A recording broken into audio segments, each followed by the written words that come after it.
आप सूरज निकलने से पहले अंधेरे में झंडा नहीं ला रहे हैं। पता चला अमेरिका में गए हैं, कहेंगे कि हमारे झंडा ऊपर रहेगा, तो भाई अमेरिका के लोग का देश वो अमेरिका है और वो अपना झंडा ऊपर रखे। और याद रखना चाहिए कि जो व्यक्ति दाहिने कंधे पे झंडा को रखा है वो आंदोलन में सबसे आगे रहना चाहिए। जैसे हमारे एपीजे अब्दुल कलाम का जब निधन हुआ था, हमारा झंडा झुक गया था। देश की आजादी का प्रस्ताव जैसे ही 22 जुलाई 1947 को संसद में गया था ब्रिटेन में, जब वो मोहर लग गया कि भारत आजाद हो जाएगा, तो 22 जुलाई 1947 को ही भारत के तिरंगा को क्या कर दिया गया, अप्रूवल दे दिया गया। भारतीय तिरंगा को हमारी संविधान सभा ने सबसे पहले ही दे दिया गया। यहाँ पे कब मिल गया भैया, 22 जुलाई 1947 को हमारे तिरंगा को क्या मिल गया भैया, अनुमति मिल गई थी। इस दिन संविधान में क्या, ब्रिटेन में क्या हुआ था भैया, तय हो गया कि भाई भारत की आजादी अब फिक्स है, तो हमारा तिरंगा हो गया। भारतीय तिरंगे का डिजाइन किसने किया, पिंगली वेंकैया, पिंगली वेंकैया ने किया। इसकी लंबाई और चौड़ाई में जो रेशियो रहता है कितना होता है आपको पता ही होगा, 3:2। लंबाई और चौड़ाई में रेशियो कितना होता है, 3:2। इसके बीच में अशोक चक्र है, एक नेवी ब्लू का कलर का क्या है, चक्र है, जिसमें कितनी तीलियां हैं, 24 तीलियां हैं। ये 24 तीलियां किसको दर्शाती हैं, ये 24 तीलियां हमें दर्शाती हैं कि हमें राष्ट्र निर्माण के लिए 24 घंटे अथक रूप से चलते रहना है। 24 घंटे हमारी देश का विकास होना चाहिए। इसलिए 24 घंटे को विकास को दर्शाने के लिए जो एटीएम 24 घंटे खुले रहते हैं और हफ्ता में 7 दिन चलते हैं, 24/7 इसे लिखा जाता है। 24/7, 24 आवर हम अपने राष्ट्र निर्माण के लिए बढ़ते रहे। हरा रंग हरियाली को, हरा रंग हरियाली, केसरिया बलिदान का, सफेद रंग शांति के लिए, हम कभी किसी देश पे लड़ाई वगैरह नहीं करते हैं। हाँ, हमको अगर कोई मारेगा तो हम कूचेंगे, ये बात तो कंफर्म है। केसरिया रंग किसे दर्शाता है, बलिदान का दर्शाता है। कुछ लोग कहते हैं केसरिया नहीं होगा, कुछ लोग कहेंगे हरा नहीं होगा। अरे हमारा देश का तिरंगा सबसे बेहतर है। हरा क्या हरियाली कोई मिटा सकता है, केसरिया के आसमान और सूरज के रंग को कोई बदला जा सकता है, नहीं। तो देखिए हमारा जो है बलिदान का, केसरिया एक्चुअली किस चीज के लिए, बलिदान के लिए है। हरा रंग किसके लिए, हरियाली के लिए। हमारे देश हरा भरा है भाई, मेरे देश की धरती। इसमें गलती कैसे कर देता है लड़का सब, हम बचपन में छोटे थे तो तिरंगा बनाना था ना, तो हमने गलती से क्या किया, केसरिया को नीचे कलर कर दिया, ग्रीन को ऊपर कलर कर दिया। अब छोटे बच्चे हम लोग थे, लोग 4-5 में पढ़ते थे, तो टीचर हमको समझाएं कि देखो बाबू ऐसा गलती नहीं करना। हम कहें कि सर हमारे दिमाग से उतर जाता है कि केसरिया ऊपर रहेगा ग्रीन, तो हमको बड़ा प्यार से समझाए, देखो बाबू हरियाली जो होती है वो कभी ऊपर हरियाली थोड़ी होती है आसमान में, हरियाली जब भी आएगी तो नीचे रहती है, जमीन पे हरियाली रहती है। हाँ सर, इसका मतलब हरा नीचे रहेगा। और सूरज का रंग केसरिया होता है, वो कहाँ जमीन पर रहेगा, नहीं तो ऊपर रहेगा। तो छोटे बच्चों को ऐसे ही समझाया जाता था, हमने गलती कर दिया था।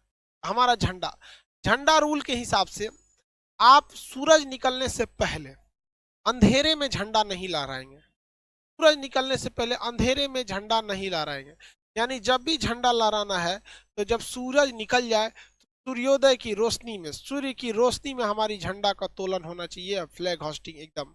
और जब सूरज ढलने लगे तो हमारी झंडा का अपमान न हो, अंधेरे में हमारी झंडा को कोई देख न सके, हमारे वीरों के बलिदान को, हमारी मिट्टी की हरियाली को जब कोई देख न सके, तो हम लोग को झंडा क्या कर लिया जाता है, सूर्यास्त के बाद उतार लेना चाहिए। झंडा में नियम है कि जब भी कोई व्यक्ति झंडा में लेके आगे चलेगा आंदोलन वगैरह में, तो दाहिनी हाथ उसका ऊपर रहना चाहिए और बायां हाथ उसका नीचे रहना चाहिए। इस तरह से वो फ्लैग मार्च को लेकर चलेगा। यहाँ पे झंडा को इस तरह से, ये नहीं कि दाहिना हाथ कहाँ रहना चाहिए, ऊपर रहना चाहिए, राइट हैंड इस तरह से लेके वो मार्च करके चलेगा। अब जैसे मान के चलिए कि अगर सैनिक हैं, अगर हमारे देश के सैनिक हैं, तो सैनिक को परेड वगैरह लंबी दूर तक नहीं रहना। अब मान के चले किसी को आंदोलन करके लेके जाना है झंडा, तो उसे क्या करना है, अपनी गाड़ी पर झंडा सबसे ऊंचा रहना चाहिए।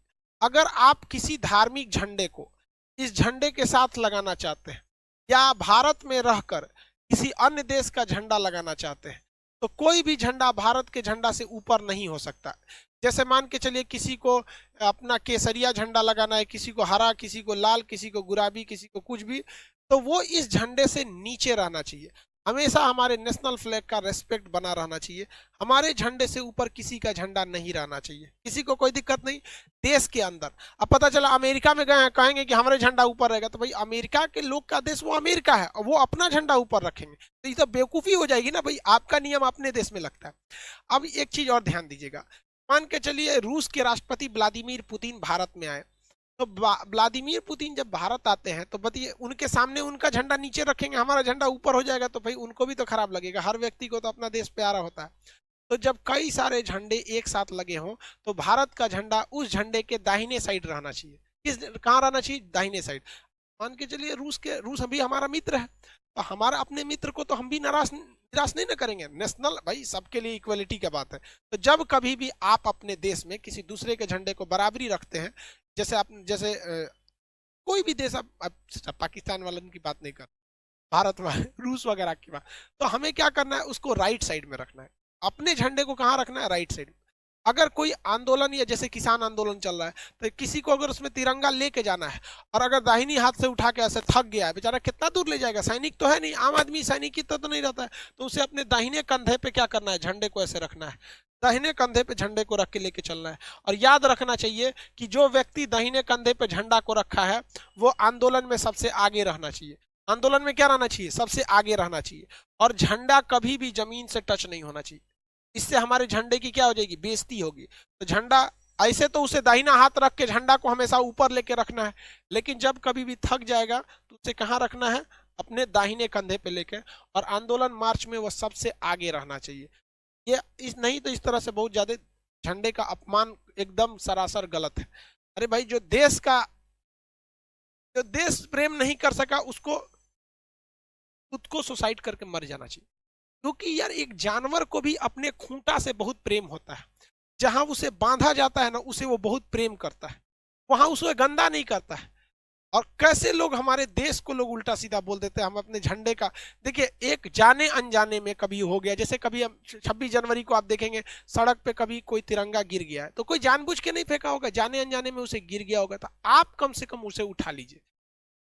जो अपने देश का सम्मान नहीं कर सकता है उसे नरक में भी जगह नहीं देना चाहिए, उसके लिए नरक से एक अलग नरक बनाना चाहिए, तो उसको मरक बनाए, उसको राष्ट्र चीज हमेशा आगे रहना चाहिए। लेकिन कभी कभी हमारे देश पे बहुत बुरा संकट आ जाता है, तो जब कभी भी देश पर बुरा संकट आता है तो झंडा को उल्टा लहरा दिया जाता है। भाई हमारे देश का झंडा सबसे अच्छा रहना चाहिए, तिरंगा बातें अलग है भाई। हमारे देश के झंडा की सबसे बेहतरीन, पहली बार भारतीय झंडे को विदेश में किसने लहराया था? किसी ने कोई बता सकते हैं? जर्मनी के शहर स्टुगार्ट्स में लहराया गया था 1907 में। किसने लहराया था बताइए? अंतर्राष्ट्रीय सम्मेलन में हमारा तिरंगा सबसे पहले किसने लहराया था? मैडम भीखाजी कामा। एक सैल्यूट उस वीर महिला के लिए, भारतीय स्वतंत्रता की जननी कहा जाता है मैडम भीखाजी कामा को। तिरंगा झंडा लहरा दिया था 1907 में, जब हम गुलाम थे तब लोगों ने देखा कि भाई ये किसका झंडा है, तब पता चला कि भैया ये देश भारत का ये क्या है? झंडा है। अब देखिए झंडा के साथ दो कंडीशन, ये जो झंडा ऐसे सीधा है, अगर हम इसे ऐसे कर देंगे झंडा को, तो टेबल कुर्सी पे जब झंडा रहता है तो दो झंडे ऐसे रह जाए तो कोई दिक्कत नहीं है, दो झंडे अगर तिरछा हो जाए तो कोई प्रॉब्लम नहीं है। जैसे ये देखिए, अभी कोई दिक्कत नहीं, अभी कोई दिक्कत नहीं है, अभी कोई दिक्कत नहीं। लेकिन अगर हमारे राष्ट्रीय स्मारक जैसे सुप्रीम कोर्ट, राष्ट्रपति भवन, इस सब पे अगर जो झंडा सीधा लगता है वहां का झंडा तिरछा नहीं होना चाहिए। जैसे राष्ट्रपति भवन का झंडा है, अगर इस झंडे को इस तरह से झुका दिया गया तो समझ जाइएगा कि देश का बहुत बड़ा क्षति हुआ। राष्ट्रीय शोक अगर होता है, दुख दर्शाया जाता है कि ऐसा दुख जो पूरे देश को लगा है, तो उसमें राष्ट्रीय झंडा झुकना चाहिए। जैसे हमारे एपीजे अब्दुल कलाम का जब निधन हुआ था तो हमारा झंडा झुक गया था। हमारे पूर्व राष्ट्र प्रधानमंत्री अटल बिहारी वाजपेयी जी का जब निधन हुआ था तो हमारा झंडे को क्या किया गया था? झुका दिया गया था। तो जब देश को एक अभूतपूर्व, एक बहुत बड़ी क्षति हो जाती है, कोई बहुत बड़ा देशभक्त या बहुत बड़े व्यक्ति की जब निधन हो जाती है, तो राष्ट्रीय शोक मनाने के लिए, ये दिखाने के लिए कि हमारा पूरा देश आज शोक में डूबा हुआ है, हम अपने झंडे को क्या करते हैं? झुका देते हैं। अब एक होता है उल्टा झंडा। उल्टा झंडा का मतलब ऐसे नहीं होता है कि लकड़ियां ऊपर कर देंगे, ये उल्टा झंडा नहीं है। उल्टा झंडा का सेंस क्या होता है कि केसरिया कहाँ हो जाएगा? नीचे। केसरिया कहाँ हो जाएगा? नीचे। और ग्रीन वाला कहाँ हो जाएगा? ऊपर। उल्टा झंडा का मतलब होता है कि हमारे राष्ट्रीय शोक है, मतलब कोई विकट परिस्थिति आ गई, भयानक भूकंप आ गया हो, भयानक कोरोना कंट्रोल के बाहर हो गया है, त्राहिमाम त्राहिमाम हो गया है, कोई बहुत बड़ा जल सैलाब आ गया है, बहुत भूकंप टाइप का कुछ या सुनामी टाइप का कुछ आ गया, राष्ट्रीय संकट आ गया है, तो अब हम अपने झंडे को क्या करते हैं, उल्टा कर देते हैं। अपने झंडे को क्या करते हैं, उल्टा कर देते हैं। भगवान न करे कभी हमारे देश पे ऐसा संकट आए, हमारी भारत माँ का झंडा हमेशा लहराता रहे शान से एकदम। यहाँ पर राष्ट्रीय शोक जो है भाई हमारे देश में कभी कभी तो होते ही रहते हैं, जैसे तो साइंटिस्ट अब्दुल कलाम, अटल बिहारी वाजपेयी, ये लोग हमारे, इनका गुजरना हमारे लिए भाई साहब एक तो बहुत बड़ा क्षति है। भगवान न करे हमारे झंडा कभी उल्टा हो, ऐसा कोई संकट ना आए देश पर, भगवान स्पेशल ध्यान दीजिएगा, हमारा देश का झंडा सीधा ही रहे।